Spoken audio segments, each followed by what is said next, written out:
hello everyone मौसुमी बरा अन्य भिडिओले आपनालोকক स्वागतम जनाइছো আজি যেহেতুকে হোলি সকলোকে হ্যাপি হোলি সকলোৰে জীৱনবোৰ যাতে ৰঙেৰে ৰঙীন হৈ পৰক তাকে কামনা কৰিল আৰু হোলিৰ উপলক্ষে আমাৰ সকলোৱে চিনাকি ভাইৰেল ককা গোবিন্দ ককাই হোলিৰ বিষয়ে কি ক'লে চাওক ভিডিঅটো আৰু যদি ভিডিঅটো ভাল লাগে like comment share and subscribe কৰি দিব বুলি আশা কৰিলো মা এইটো এতিয়া ফাকুৱা শ্ৰীকৃষ্ণৰ দৌল যাত্ৰা চলিব তাৰপিছতে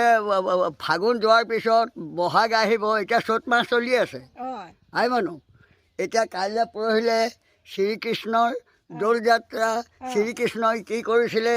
এই ফাকু খেল খেলি শুনামা শ্ৰীকৃষ্ণই ফাকু খেলি গোপীসকলৰ লগত কম নে কৃষ্ণই কি কৰিছিলে চক বিষ্ণুৱে ফাকু খেলি খেলি ঘুনুচাক লৈ গুচি গৈছিল ঘৰলৈ তেওঁৰ 8গৰাকী মহিষী ঘুনুচাক যেতিয়া লৈ গ'ল মা শুনা এই শাস্ত্ৰ নিগন দেই ভাগৱত শ্ৰীকৃষ্ণই ফাকু খেলি খেলি যেতিয়া ঘুনুচাক লৈ গ'ল লক্ষীয়ে 7 দিন গেটত বন্দী কৰি ৰাখিছে লক্ষীয়ে কিয় বোলা তুমি সতিনী কিয় লৈ আহিছা এই সতিনী কিয় লৈ ঘুনুচাক লৈ গৈছিলে তাৰমানে ফাকু খেলি খেলি আচ্ছা তুমি সতিনী কিয় লৈ আহিছা একদম গেটত লক্ষীয়ে বন্দী কৰি থৈ দিছে নিদিয়ে কৃষ্ণ সোমাবলৈ নিদিয়ে সোমাবলৈ লক্ষী মায়ে নিদিয়ে তাৰপিছত কি হ'ল মা কোনেও নোৱাৰিলে লক্ষীক বুজাবলৈ কোনেও নোৱাৰিলে চন্দ্ৰ সূৰ্য বায়ু বৰুণ বসুমতী মহাদেৱ শিৱ পৰ্যন্ত হাৰি গৈছে লক্ষীক বুজাব পৰা নাই একমাত্ৰ তেওঁৰ মাতাৰ ৰাগ কি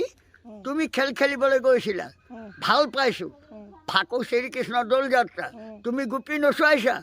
ফাকু খেলি খেলি কিন্তু এই ঘুনুচাক কিয় লৈ আহিলা মই সতিনী ভাত নাখাওঁ লক্ষীয়ে দাবী কৰিছে হয়নে মা শাস্ত্ৰনী নহয় লক্ষীয়ে দাবী কৰিছে তেতিয়া কাৰো কথা নামানে লাষ্টত গৈ জেঠালেক বলৰাম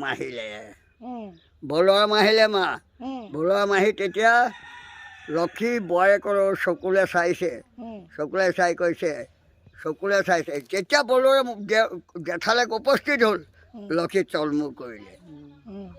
শুনা তেতিয়া কৈছে বলৰামে কৈছে এই মা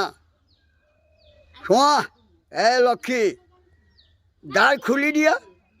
তুমি কৃষ্ণৰ মহিমা তুমি বুজি নোপোৱা তুমি তেওঁৰ পত্নীহে তেওঁ জগতৰ ভগৱান বিষ্ণু হয়